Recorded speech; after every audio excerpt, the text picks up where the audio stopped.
Welcome to another episode on our channel. As usual, when you see me, that means she's swamped and at work. Coming up on the end of the term here at the university, so it's worse than usual as it is during the term. But it does give me an opportunity to do a little bit of follow-up on the standless stand that I introduced a couple of months ago. I haven't had a lot of luck. Well, let me back up. I haven't had a lot of luck based on how I thought I was going to do it. I'll explain later. So consider this a proof of concept video. This is not a full-blown end-to-end finished product. This is, does the thing work? And short answer, spoiler alert, yeah, it works. It works. It really does. But as a qualified, it works. So let me back up a little bit. So, the test victim here is one of the cheapest action figure bodies that she has. I actually chose it because I think these things are easier to come by if you keep your eyes open than our action figure boots. And I didn't want to take a chance of ruining a pair of her action figure boots. And of course, I didn't say, hey, babe, got any action figure boots that I can maybe mess up for a video before she took off this morning. So, poor planning on my end. I apologize. Now, why would I be concerned about boots? I'll tell you why. But other than the fact that the boots that you have for the custom figure, and certainly the boots that you have for a Hot Toys figure, they're either very expensive or they're irreplaceable. And so the adhesive I chose is the heavy duty hot glue that comes out of a hot glue gun that uses sticks of glue. That's a 1/2 inch, not that little hobby stuff that she uses. The problem is you got to put a lot of it down. We can see, maybe it's better to go this way. So like a real life boot, action figure boot, you're not going to be able to put glue on all of it. So I've got a point of contact here, none here, point of contact here, and then the arch. I don't know if you can see. You think with my big size 14 feet to be able to see. Anyway, trust me, there's where the end step is. There's nothing on the ground. And of course the heel, but the heel is not completely flat on the ground. And like real boots, action figure boots, they're actually quite different from each other, or can be. Also, I have to deal with the issue of getting hot glue out of the lugs of the, say, if the boot had imitation Vibram, anyway, lug soles. The stuff will respond to rubbing alcohol and some scraping and time and stuff, but you run the risk. I don't know how large it is because all these materials are different. So I'm not going to say, yes, every boot is immune from having rubbing alcohol on it for any period of time. No, I have no way of knowing that. So I still use hot glue for this demonstration because it filled in those gaps.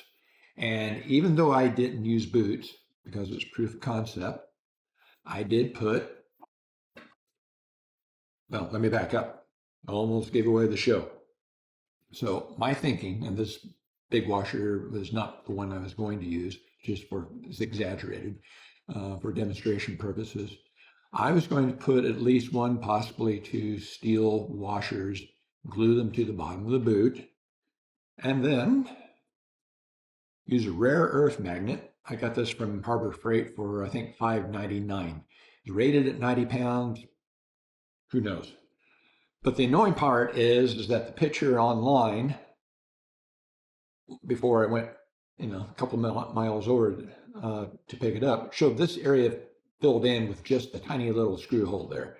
And the package is in a blister pack and it looks like that. So I didn't know this wasn't filled in until I got home.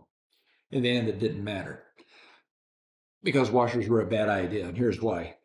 90 pounds, pretty good quality steel washer. And you just torque here. You just sort of torque it back. It torques. The magnets are great, kind of like super glue. Magnets are great holding things together like this. But even really heavy magnets, like I got one over here at 250 pounds rated, stuff will still slide on it. And stuff, especially if you torque it over, you know, the washer, the magnet, and if you just torque it over, it pops right off. I thought, well, great. So I tried different kinds of metal. I even tried, you know, like a scraper used to scrape off resin prints off the build plate. And yeah, I got a lot more torque here with the handle, but even then, if I just grab it here, it doesn't hold as well as the washer. I thought, well, great, okay. But then it dawned on me, there is one thing that holds better to magnets than ferrous metal, and that would be another magnet. So I thought, okay, let me try that. What's the worst can happen, right? So this time I went to Amazon. Amazon has a big selection of really inexpensive rare earth magnets. This is rare earth magnet, and so is this one. I got a package, I forgot what I gave for it. It wasn't very much, about $5, $8, something like that. Package of 6 of these, I believe, meant for kitchen cabinets. So I put that on here. That is much harder to pop off. So if my action figure's foot is on that black, that comes off harder. So it comes off, but it allows me to slide and position here. I can slide and position the feet better than I can just about any other way I've thought of so far. So this is metal on the outside. The rare earth magnet itself is actually, as I discovered, it's kind of brittle. It's kind of fragile. So you need to be careful. So what I did, I used the heavy duty hot glue. You can see it's got little skis. And as you will see, it works. Now, do you like the looks of it? Now, obviously, you could paint the larger magnet any way you wanted to. Going forward, I'll even experiment with putting very thin veneer wood over it to hide it. But yeah, you can kind of position this thing any way you want. And this thing is not, well, you can see the feet popped out of the socket. That's actually a good thing, because I now have identified a weakness, at least on this particular figure. This little ball and well, it's not even a ball, a little it's like a ball and socket. And sorry for the ding. I forgot to turn the audio down on my MacBook. I was so conservative. This is not a failure of the magnet. This is the failure of the hot glue. Apparently, I didn't use enough of it. Even though this is a cheap body, I still didn't want to mess it up. I was pretty confident, and actually I'm kind of surprised that the hot glue did not stick to the metal. Why am I surprised? Because this is the same hot glue that I got in a dent removal kit from when I, up until this past June, put it for the Dodge Ram I had for literally 20 years. Some guy T-boned me a little bit in the McDonald's parking lot, and so I just bought a dent repair kit. I forgot where I get it, Amazon or the auto parts store or someplace. I don't remember where I got it. But anyway, it came with a glue gun and some glue sticks, and you would glue the plastic to the metal with a little adapter on a slide hammer, and it would pull the dent out with a slide hammer. Glue wouldn't pop off. So I am puzzled as to why this didn't work. My best guess is that this is different plastic than what I was using. Like I said, all these materials are different. They all react differently. Apparently to glue, they all react. I know for sure they all react differently to spray paint. Sometimes you'll spray paint a certain kind of plastic, and it just never dries ever. You can put a hot, leave it out in the sun. Doesn't matter. Sometimes the plastic will take that paint really well. It's just really hard to predict. So now I know, and you know, that I either didn't use enough, which I don't think is true now that I think about it, or this particular foot needs a different kind of adhesive. And adhesives, fortunately, were the part that I was going to use in the second part of this video that will come eventually, as to what is the best adhesive to get this onto here so that it'll stand up on its own.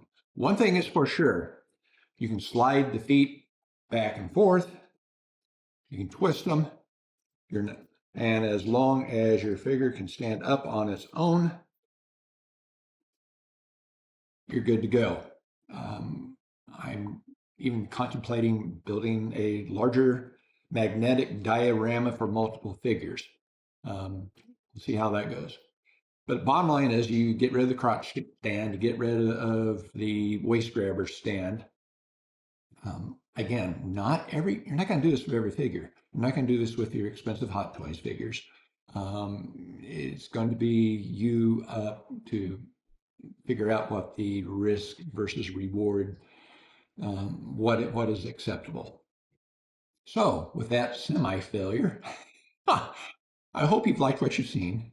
If you have, consider giving us a thumbs up and subscribing to our channel. Turn on the alert button while you're at it so you can see every time we put up a new video, which is almost every day. So with that said, in the meantime, everybody, have a good day.